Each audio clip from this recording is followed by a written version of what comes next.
By far, the #1 thing y'all have been requesting is endgame Praxic blade setups, and let me tell you, this one absolutely delivers, because this Warlock Praxic blade setup on every single swing is going to apply Scorch and Weaken to every single target in conjunction with your other abilities, applying Scorch, Jolt, Unravel, and Weaken. The build is extremely tanky with all of the healing that you get through Phoenix Dive and Devour. You have borderline infinite uptime on all of your basic abilities and your Song of Flame super. You've got Perma Transcendence, you've got so much ammo generation, you get double Scorch from the Dawn Chorus, and so much more. And I'm so excited to tell you all about it. Of course, customary with every build video, we got 2 emblem giveaways, one of which will be for a random lucky viewer who likes the video. Comments down below, subscribe to the channel, the other which is hidden in the video. Back to basics emblem. Go ahead and keep your eyes peeled as you're watching this one through. But let's get straight on to the build. I was toying around with a lot of different potential Warlock setups for the Praxic blade, because the main problem is that no Warlock exotic in the game really synergizes that strongly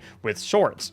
But I arrived at a build that I really like, and that build is a Dawn Chorus Warlock setup, like I said. Now, you might be a little confused when I say Dawn Chorus is an extremely good setup for a Praxic blade build, because all that Dawn Chorus does is make it so that your Scorch is improved and you gain a small amount of melee energy when your Scorch damages a target. Specifically, it's going to double the damage of all of our Scorch, and if I'm not mistaken, it gives us 5% of our melee back anytime a Scorch tick occurs, which is a lot of melee energy regeneration once you actually get into the gameplay. But you might be thinking, Praxic blade, that's a kinetic weapon, what's going on with the Scorch situation? And do not worry, you do not need any of the catalysts, you do not need any of the mods. All you need is one of 2 of the cores. The best core that you can possibly have for this build is going to be the Impact core, where the melee damage from this weapon applies an elemental effect that matches your equipped super. So if we have a solar super on, then it means that every single swing that we clock with the Praxic blade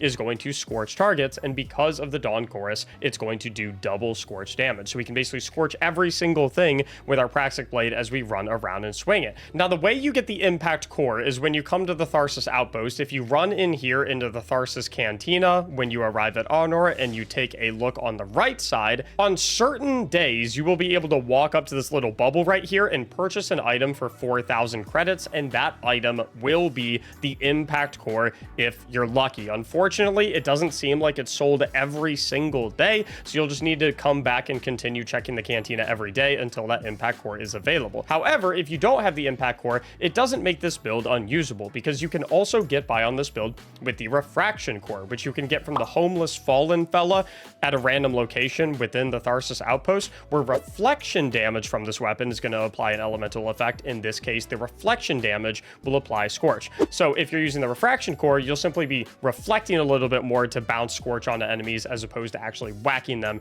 to apply Scorch to enemies. Obviously, we want to be a little bit more offensive though, so the Impact core is going to be our premier choice if we do have access to it. Another thing I want to mention is, eventually, as you do accrue some of these mods, this Forceful Blade 3 mod right here is going to be absolutely spectacular, as it's going to increase the impact of the sword, which basically just leads to more damage. Another upgrade that I'm looking forward to down the line, once the Equilibrium dungeon releases on December 13th, is the offensive form of the blade, where landing 3 melee or throw attacks grants ammo to this weapon, and it increases the damage against bosses and vehicles. Obviously, it's not available quite yet, so we're just going to use the balance form instead, where rapid final blows are going to grant ammo to this weapon and trigger health regeneration. Or alternatively, if you're going with the Refraction core setup, you'll probably do the defensive form instead, where blocking an attack with your guard grants ammo to this weapon. So it just kind of depends what core you have. But now you might be thinking, okay, Mac, I get how the Praxic blade is going to scorch all enemies, and I get why that's good with Dawn Chorus, but what about weakening all enemies so that they take bonus damage? And for that, we're going to come down here for the artifacts to our other favorite part of this build, the Singularity Blade artifact perk, where while you have a Void Elemental buff, melee and sword hits weaken targets, while melee and sword final blows create a weakening burst. And while we're looking at the artifact, once you accrue enough XP across the expansion to be able to upgrade all of the perks throughout the artifact, stuff like Sword Storm combo is also going to be very good, which allows you to perform 3 sword light attacks, followed by a heavy attack to summon penumbral blades that will surround you and damage and disorient combatants. In conjunction with stuff like Void Infestation, we're defeating a weakened target spawns a tracking projectile that will weaken other targets. Another thing we like with this setup is something like kinetic synthesis for maximum ammo uptime, where sustained kinetic weapon damage and rapid final blows have a chance to generate a unique ammo brick. Collecting this brick will grant ammo to equipped kinetic damage weapons, aka our Praxic blade. Another thing that can help you a little bit with Devour uptime as well is Power from Pain, where rapid final blows against weakened combatants grant you Devour. Of course, everything is going to be weakened because of our Singularity blade. But you might be wondering, how are we getting Devour in the first place so that we have a Void Elemental buff so that our Praxic blade hits are in fact going to weaken targets? And that is where we come to our subclass setup, specifically with our aspects in Feed the Void, where anytime we defeat a target with an ability, we're going to activate Devour. Those Devour effects are also going to be improved, restoring additional health and giving additional grenade energy. Specifically, it's going to give us double healing and double grenade energy restoration on every single final blow that we get while we're in possession of Devour, in conjunction with increasing the duration of it. We're also going to be going with the Hellion Solar aspect, where anytime we activate our class ability, we spawn a Solar Mortar that's going to lob flaming projectiles at targets and scorch them. The Hellion damage is also scaled now by the enhanced benefit of the grenade stat. So if we get our grenade stat over 100 stat points, it's going to make our Hellion do additional damage. And keep in mind that scorching that the Hellion is going to apply is also going to be doubled by something like Dawn Chorus. Another thing that's going to be doubled by Dawn Chorus is all of the scorching that we're going to be doing with our Song of Flame super. Anytime we throw out our grenade from the Song of Flame or our melee from the Song of Flame, those are both going to do double scorch damage as well. So we have tons of ways to take advantage of the double scorch damage bonus from Dawn Chorus, and overall it amounts to a very significant amount of damage, especially on tankier single targets. Even in Grandmaster difficulty stuff like Grandmaster Lawless Frontier, it absolutely cooks them. Now looking at the rest of our subclass setup, we're going with the Phoenix Dive class ability to make it very easy to give us a quick burst of healing, cure nearby allies, and of course activate our Hellion Solar Buddy because it has the lowest base cooldown of any of the Warlock class ability options. We're also going to be going with Storm Grenade. We'll talk about why we're going with Storm Grenade in a little bit, but Storm Grenade is going to be the way that we can jolt any enemies. For our melee ability, we're not going to be using it too much because to use our melee ability, we have to pocket our Praxic blade because you can't use a powered melee ability while you're holding a sword. You'll just do the block instead. But when we do decide to pocket it, we can rip off a bunch of Arcane Needle charges to both unravel any enemies that are hit by them, and it's going to give us a significant amount of darkness energy towards our Transcendence meters, as the majority of damage that we're doing at the current moment is light damage with our Song of Flame, with our Storm Grenade, with our Hellion projectiles, and all that good stuff. Now looking at our fragments, the reason we love running Storm Grenade is because we're using the Facet of Dominance, where our arc grenades are going to jolt targets. But the cool thing with Prismatic Warlock is that our Void grenades are also going to weaken targets. And when we're in Transcendence, our Transcendence grenade is a mixture of Void and Stasis. So we can actually take advantage of both sides of this Facet of Dominance,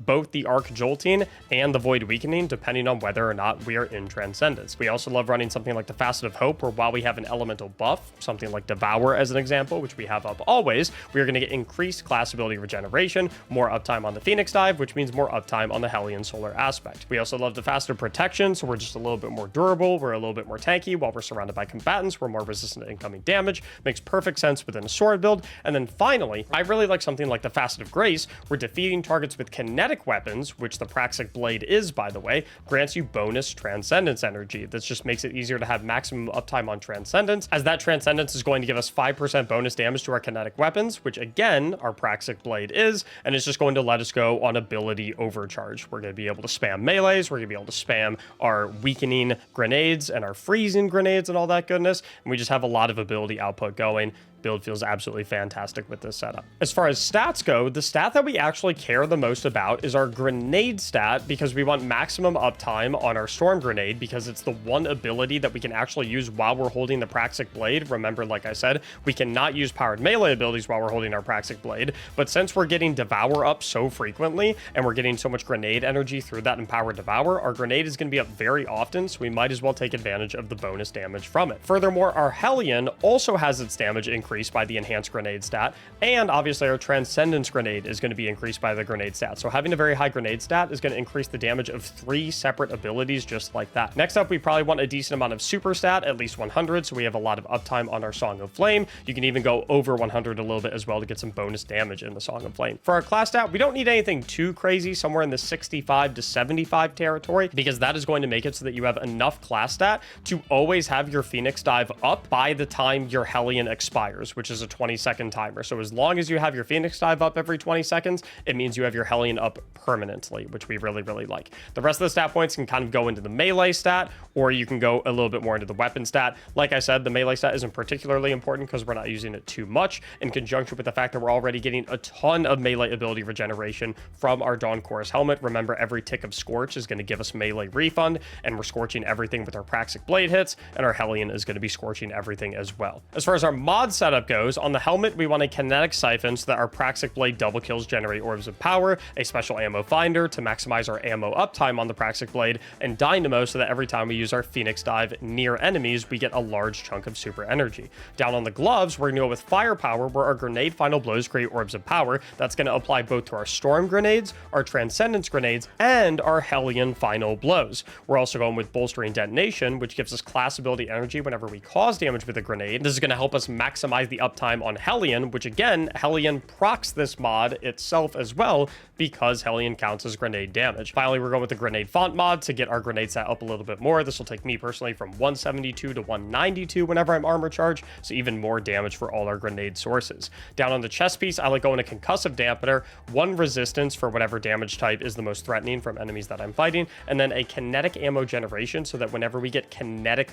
final blows, those are going to give us significantly more progress in our ammo meters, and obviously most of our final blows are going to be coming from our kinetic Praxic blade. Down on the boots, we're going to be rolling with a double kinetic weapon surge, so we get a 17% damage bonus on our kinetic Praxic blade in conjunction with a harmonic scavenger, primarily because it's a 1-cost mod. It makes it easy to fit in, and then it makes it so that if we run a theoretical solar heavy weapon, we have a lot of ammo available for that at all times. Finally, on the class item, typical Reaper, powerful attraction, time dilation, maximize the uptime of our armor charge stacks for our fonts and our surges. Reaper so that we can make orbs anytime we cast our class ability, which is very frequently, and powerful attraction to scoop up nearby orbs whenever that happens as well. As far as weapons go, obviously we're running the Praxic blade, but for your other two, you can really use whatever you want. I would honestly just recommend a solar heavy ammo weapon so you can take advantage of that harmonic scavenger and its ammo refunding capabilities. Although if there is a different heavy ammo you would prefer to run, that is perfectly fine. And then for your energy weapon, you can honestly use absolutely whatever you want. The main star of the show of this build is of course the Praxic blade, and it's what is going to be utilized 90% of the time. So to put the build to the test, show you how it works, and show you exactly how you want to play it, we're going to boot up a Grandmaster difficulty Invadable Lawless Frontier, highest difficulty we can do, and I'm going to walk you through exactly how you want to use this bad boy.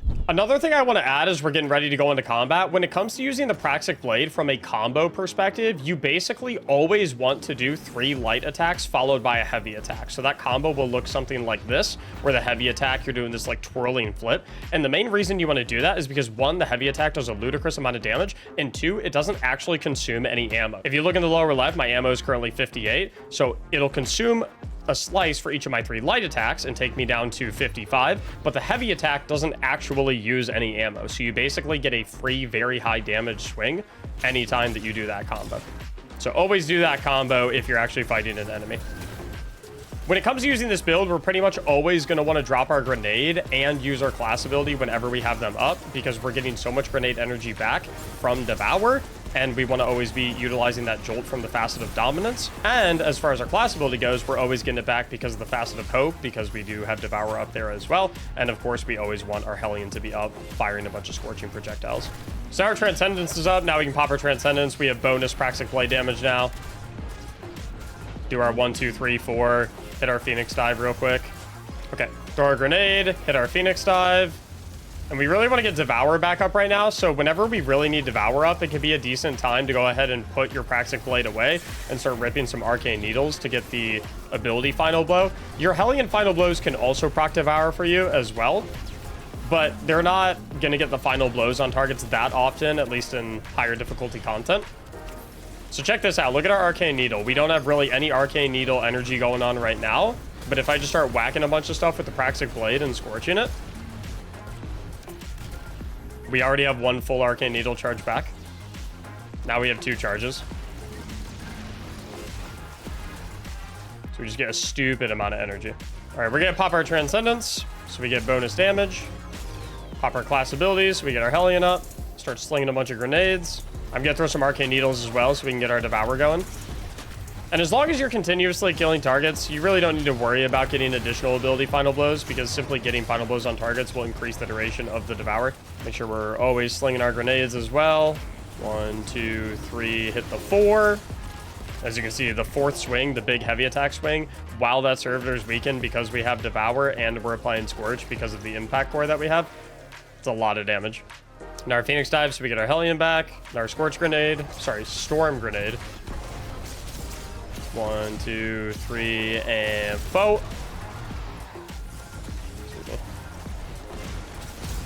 Yeah, you just do so much damage with the Praxic Blade. And this is before we even have the offensive core that will be dropping from the dungeon. You're going to be doing even more damage to the tankier mini-boss and boss targets. And you're going to have so much more ammo as well, because it's going to refund ammo simply on your 3 light attack hits, which we're always doing anyway, because that's the combo we're ripping. So I'm going to pop our Song of Flame. It's also worth noting as well that in Song of Flame, you can just continue ripping the Praxic Blade. You can also rip your grenade while you're holding the Praxic Blade while you're in Song of Flame, the tracking bird grenade. You won't be able to do your melee, because, again, your melee button will just do a block. But if you want, like, the Song of Flame's a nice panic pop option. If you're mid-Praxic Blading everything, as we are right now, if we get a little low, just rip a quick Song of Flame. Kind of hard to die with this setup. And as you can see, I've been pretty much mindlessly running around, swinging at everything with my Praxic Blade, and I'm still at maximum ammo. So the ammo is genuinely not a concern in any capacity. That's why I said your other 2 weapons really don't matter that much, because you're honestly not really using them. Okay, let's hit our dive, then we'll hit our Transcendence, then we'll throw our Prismatic Grenade. God, so much damage. And then we'll do another grenade. I'm just trying to fill up my... I'm looking at my special ammo meter right now because I want to make sure I know when I get it to proc. There it is right there. Another 20 ammo back. Thank you very much. Another 10 ammo right there. Go ahead and pop that. I know I have my Song of Flame available, so if I do get hurt quite a bit, I'll just pop the Song of Flame. And I borderline become immune. I still don't really need it, even though I'm eating a bunch of explosives from this brig, because I've got Devour going. I've got the healing from my Phoenix dive. Okay, now that's a little spooky. I'll face tank the Shake. I don't care. I'm in Song of Flame. Oh my god. Dude, look at all the shields exploding from the Scorching and the birds. Oh my god. Dude, this is like, this build's ridiculous. If there's one Praxic Blade build you guys are going to use, I need it to be this one. But just trust me. Trust me on it, that this build is crazy. Look, I'm cooking everything for 20 minutes straight, and I still have maximum ammo. Grenade, dive, Transcendence, Weaken Grenade, Song of Flame, bop, bop, bop, heavy swing, bop, bop. Heavy swing, missed the heavy swing. Dude, oh my god, I love this build. So yeah, as you can see, this build is pretty ridiculous. It has a crazy amount of utility, a crazy amount of survivability, a crazy amount of damage, and like I said, the damage is only going to get even better once we do have access to this offensive form, Praxic Blade form option, which we'll get in the dungeon on the 13th. And this is before you even factor in a catalyst or anything like that, before you even factor in a legendary mod that's going to improve your impact stat by 4 points. This build absolutely slaps, feels incredible, and if there is a Praxic Blade build that you need to try, it is absolutely this one. So be sure to like the video if you enjoyed this build, subscribe to the channel if you want to see future ones. Thank you so much for watching, and as always, have a great day.